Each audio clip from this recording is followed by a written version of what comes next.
देखिए फैक्ट्री में अमूल बटर कैसे बनाया जाता है। दोस्तों, अमूल बटर बनाने की शुरुआत गांव में मौजूद बड़े बड़े कोऑपरेटिव मिल्क सेंटर से होती है। जी हाँ, गांव वाले सुबह सुबह डेली अपने गायों का दूध इकट्ठा करके इन मिल्क कोऑपरेटिव सेंटर्स में पहुंचा देते हैं। फिर इसके बाद अमूल कंपनी के बड़े बड़े टैंकर आकर इन सारे दूध को लेकर फैक्ट्री में जाते हैं। और आपको बता दें, इसी तरह से यहाँ हर रोज लगभग 20 मिलियन लीटर दूध इकट्ठा किया जाता है। और जब दूध फैक्ट्री में पहुंचता है तो वहां पर उस दूध का सबसे पहले निरीक्षण किया जाता है और पता लगाया जाता है कि यह दूध पूरी तरह से अच्छा है और इसकी क्वालिटी बढ़िया है। फिर दूध को चेक करने के बाद दूध को बड़े बड़े स्टोरेज साइलोज में लोड कर दिया जाता है। और आपको बता दें, इन स्टोरेज टैंक में दूध को भरने के बाद शुद्धिकरण की प्रक्रिया शुरू कर दी जाती है। जी हाँ, इस बैक्टीरिया रिमूवर स्टोरेज टैंक में दूध से बैक्टीरिया को अलग करने का प्रोसेस ध्यानपूर्वक पूरा किया जाता है। इस प्रक्रिया में दूध को कुछ देर के लिए बहुत ही ज्यादा गर्म तापमान पर गर्म किया जाता है और उसके बाद तापमान को ठंडा कर दिया जाता है। और ऐसा करने से दूध में मौजूद सारे बैक्टीरिया मर जाते हैं, जिससे दूध पूरी तरह से शुद्ध हो जाता है। और आपको बता दें, इसके बाद अगली प्रक्रिया में इस दूध से क्रीम को पूरी तरह से अलग कर लिया जाता है। फिर दूध क्रीम को अलग करने के बाद लगभग 8 घंटे तक 1400 डिग्री सेल्सियस पर अच्छी तरह से मैच्योर किया जाता है। बता दें, यह बटर प्यूरिफिकेशन की प्रक्रिया बहुत ही इंपॉर्टेंट मानी जाती है और इसी प्रक्रिया पर बनने वाले बटर की क्वालिटी डिपेंड होती है। जी हाँ, इसीलिए इस प्रक्रिया को बहुत ही सावधानी के साथ किया जाता है। फिर अब मैच्योर क्रीम को एक बार फिर से स्टैंडर्डाइजेशन टैंक में डाला जाता है। इस टैंक में 1400 डिग्री सेल्सियस को मेंटेन करते हुए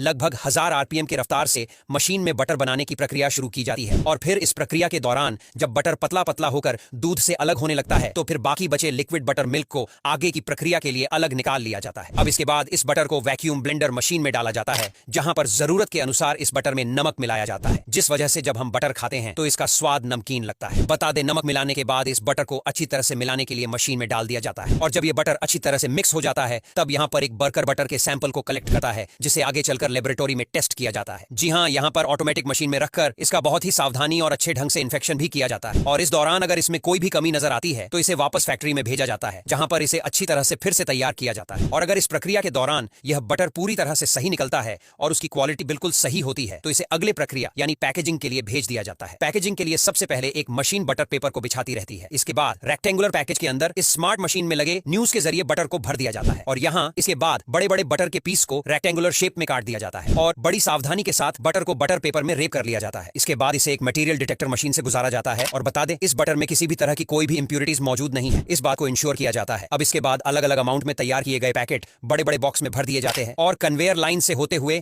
यह सारे बॉक्स फैक्ट्री से सीधे ठंडे वेयर हाउस में ट्रांसफर किए जाते हैं, क्योंकि इन वेयर हाउस में यह बटर खराब नहीं होता है। और यहीं से समय समय पर इनका डिस्ट्रीब्यूशन देश के कई अलग अलग राज्यों में किया जाता है। अब यहां तक वीडियो देख ली है तो फिर वीडियो को लाइक और शेयर करना बिल्कुल भी मत भूलना। धन्यवाद।